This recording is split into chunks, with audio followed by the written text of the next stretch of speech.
দেখতে হলুদ বর্ণের ও অবিকল কুকুরের মলের আকৃতি। প্রথম দেখায় কেউ বিশ্বাসই করতে পারবে না এটি আদৌ খাওয়ার যোগ্য, কিন্তু এক পিস খেলেই নাকি বোঝা যায় কতটা সুস্বাদু এই কুকুরের মলের আকৃতির মিষ্টি। ব্যতিক্রম আকৃতি আর মজাদার স্বাদের মিশ্রণে এই মিষ্টি আলোচিত ও জনপ্রিয় খাবার, যা দেশব্যাপী পরিচিতি পেয়েছে কুকুরের মলের আকৃতি মিষ্টি হিসেবে। প্রতি মাসে এই মিষ্টি বিক্রি হচ্ছে 1000-এরও বেশি পিস। এই মিষ্টি কিনতে রীতিমতো লাইন ধরতে হয়।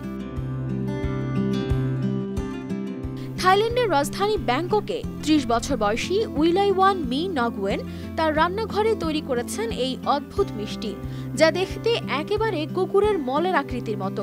প্রথম দেখায় খাওয়া তো দূরের কথা, কারো কারো গা গোলাতে পারে, তবে একবার এর স্বাদ চেখে দেখলে খেতে চাইবেন আরেক পিস। এমনটাই দাবি এই মিষ্টি প্রেমীদের, কেননা এই মিষ্টি তৈরি করা হয়েছে নারিকেল দুধ, জেলাটিন আর খাবারের রং দিয়ে, যা খেতে যেমন সুস্বাদু তেমনি দেখতে মজাদার। কিন্তু প্রশ্ন হচ্ছে, কেন এমন অদ্ভুত আকৃতির মিষ্টি? মূলত উইলাইওয়ানের এক গ্রাহক তাকে ভিন্নধর্মী কিছু করতে অনুরোধ করেছিলেন। সেই থেকেই তার মাথায় আসে এমন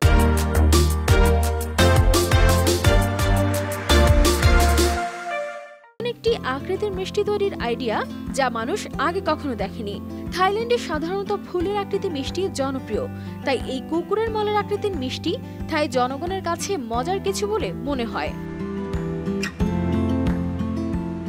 শুরুতে তার এই মিষ্টি তৈরি করা ছিল অবসরের কাজ, কিন্তু এখন এই মিষ্টি বানানো তার জীবনের একটি বড় অংশ হয়ে দাঁড়িয়েছে। প্রতি মাসে প্রায় 1000-এরও বেশি এই মিষ্টি বিক্রি হচ্ছে, আর দামও তেমন বেশি নয়, মাত্র $1 কমে পাওয়া যায় এই মিষ্টি।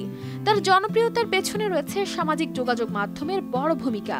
গ্রাহকরা এই মিষ্টি কিনে ছবি পোস্ট করেন, অনলাইনে রিভিউ দেন, যা দেখে আরও মানুষ আকৃষ্ট হন। ফেসবুকে তার পেজ এখন ভক্তদের ভিড়ে জমজমাট, এমনকি থাই টেলিভিশন চ্যানেলগুলোও এই মজার মিষ্টির গল্প শোনার জন্য তার বাড়িতে ভিড় করছে বলেই জানান তিনি।